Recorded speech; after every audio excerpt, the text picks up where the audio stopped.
Radio Bref, l'effondrement. Bulletin quotidien du 4 février 2025.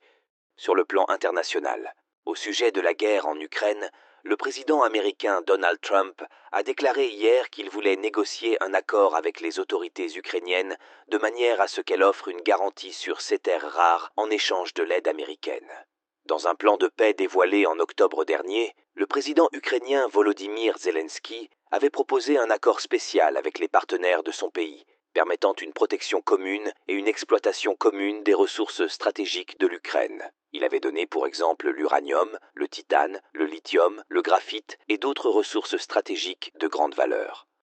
L'Union européenne envisage d'autoriser les États à expulser les demandeurs d'asile déboutés et les criminels. La refonte prévue de la Convention de 1951 relative au statut des réfugiés constituerait le plus grand changement de politique depuis des décennies. L'Europe s'accorde de plus en plus à dire que cette convention, rédigée après la Seconde Guerre mondiale et complétée par des décisions des tribunaux européens et de l'UE, n'est plus adaptée à son objectif.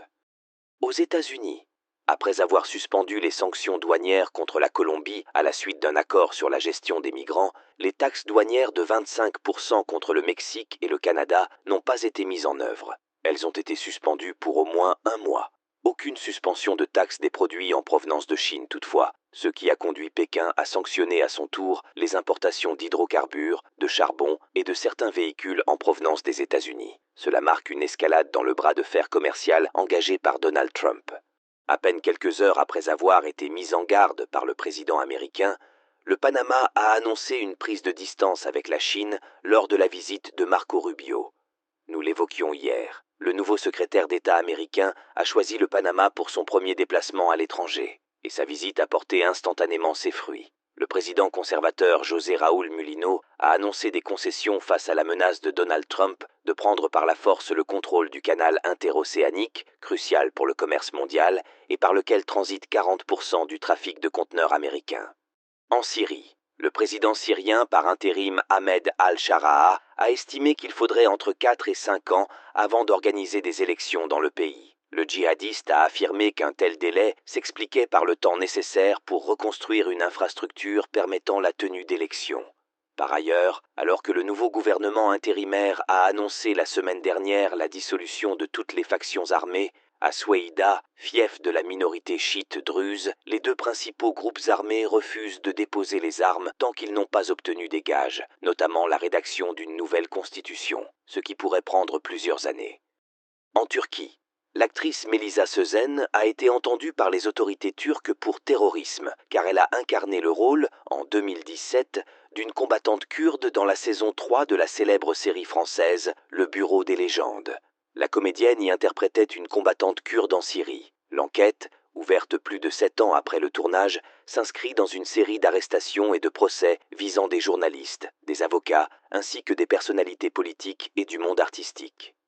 En République démocratique du Congo, l'Alliance Fleuve Congo, une coalition politico-militaire dont le principal membre est le mouvement rebelle M23 soutenu par le Rwanda, a annoncé hier avoir décrété un cessez-le-feu à partir d'aujourd'hui dans l'est du pays pour des raisons humanitaires. Cette annonce intervient alors que le président rwandais Paul Kagame a décidé de participer à un sommet régional consacré au conflit. Le sommet se tiendra vendredi en Tanzanie. En Grèce, près de 6000 personnes ont quitté Santorin en 48 heures en raison des nombreux séismes qui continuent de secouer l'île touristique et sa voisine Amorgos. 550 tremblements de terre ont eu lieu en 3 jours. Aujourd'hui, des secousses étaient toujours enregistrées dans l'archipel des Cyclades, très prisé des touristes.